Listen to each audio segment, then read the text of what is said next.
Hello दोस्तों, जय हिंद जय भारत। कई पेरेंट्स की इन दिनों कंप्लेंट्स आ रही है कि बच्चा नॉइजी ब्रीदिंग करता है, बच्चे के नाक में से आवाज़ आती है या बच्चे के गले में से गड़गड़ गड़गड़ की आवाज़ आती है। तो आपकी जानकारी के लिए सबसे पहले मैं बताना चाहूँगा कि बच्चों का जो नेज़ल पैसेज होता है वो एडल्ट की तुलना में थोड़ा सा सकड़ा होता है, थोड़ा सा नैरो होता है। उसी के साथ बच्चे जो नेज़ल सिक्रीशन है उसको अपने आप बाहर आउट नहीं कर सकते। वो नेज़ल सिक्रीशन ज़्यादातर टाइम जमे रहते हैं। नेज़ल सिक्रीशन जब जमे रहते हैं तो उसकी वजह से बच्चे को नोज़ ब्लॉक हो जाता है, और जब बच्चा फीड करता है तो ब्लॉक नोज़ की वजह से फीड भी प्रॉपर नहीं कर पाता। तो इस वीडियो में हम इसी बात की चर्चा करेंगे कि उसके लिए आपको कब क्या करना है, नॉइजी ब्रीदिंग के और क्या क्या कारण हो सकते हैं, और कब डॉक्टर के पास विजिट करना है। तो सबसे पहले अगर आपको चैनल पसंद आ रहा है तो हमारे वीडियो को लाइक करें, हमारे चैनल को सब्सक्राइब करें, और ऐसे ही किसी टॉपिक पे अगर आप वीडियो चाहते हैं तो कमेंट सेक्शन में जरूर बताएं। तो चलिए सबसे पहले शुरुआत करते हैं नॉइजी ब्रीदिंग या नेज़ल ब्लॉक का क्या करना चाहिए। अगर बच्चे को नेज़ल ब्लॉक है तो नेज़ल ड्रॉप लीजिए। नेज़ल ड्रॉप डालने के बाद आप नेज़ल जेल भी थोड़ा सा अंदर लगा सकते हैं ईयरबड से।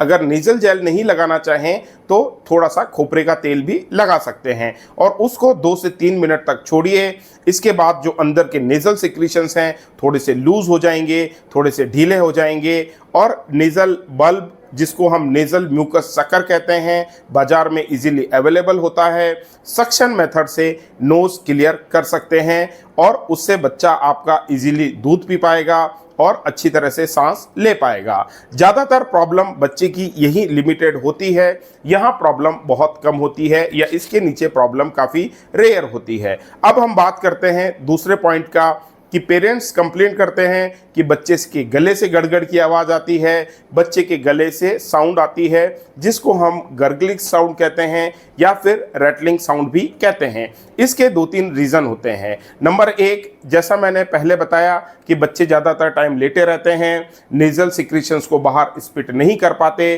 तो वो नेज़ल सिक्रीशन पीछे गले में ट्रैक हो जाते हैं या पीछे गले में आके जमा हो जाते हैं। इसी के साथ बच्चे के मुंह में जो सलाइवा बनता है वो भी बच्चे के गले में आके जमा हो जाता है। और इसका एक और कारण है कि बच्चे के फूड पाइप में से कई बार मिल्क ऊपर चढ़ के, क्योंकि बच्चे का फूड पाइप छोटा होता है, वो मिल्क के पार्टिकल्स भी गले में आ जाते हैं। जब नेज़ल सिक्रीशन और सलाइवा और मिल्क पार्टिकल्स गले में आ जाते हैं, और जब वहाँ से एयर अप एंड डाउन पास होती है, बच्चा जब सांस लेता है, हवा पास होती है, तो जो सिक्रीशंस हैं वो एयर की वजह से वाइब्रेट करते हैं और हमें गर्गलिंग और रैटलिंग साउंड सुनाई देती है। इसका सबसे अच्छा तरीका ये है, जैसे कि मैंने आपको नेज़ल सिक्रीशन क्लियर करने का तरीका बता दिया। स्टमक से जो मिल्क पार्टिकल्स ऊपर आ रहे हैं उसके लिए आप बच्चे को 45 डिग्री के एंगल पे सुलाएं। बच्चे को फ्लैट सुलाने की कोशिश ना करें। 45 डिग्री के एंगल पे सुलाएंगे तो मिल्क पार्टिकल्स ऊपर नहीं चढ़ेंगे। और सलाइवा के लिए बच्चे को अच्छी तरह से डकार दिलाएं, बच्चे को अच्छी तरह से बर्पिंग कराएं, और अगर थोड़ा बहुत सलाइवा बाहर आ गया है तो उसको किसी सॉफ्ट कॉटन क्लॉथ से क्लीन कर सकते हैं। इसकी वजह से गले में साउंड आना बंद हो जाएगी।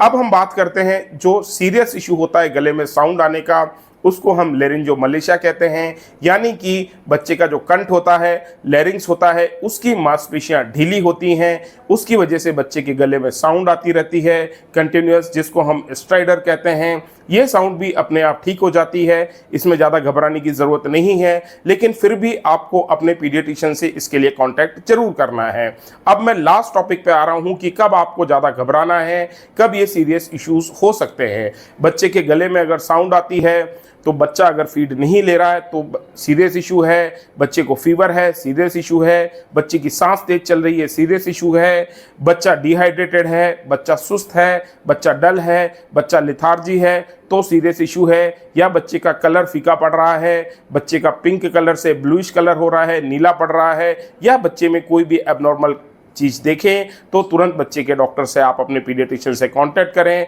अपने घर पे इलाज करने की कोशिश ना करें। छोटी सी जानकारी थी, उम्मीद करता हूँ आपको पसंद आई होगी। जय हिंद जय भारत।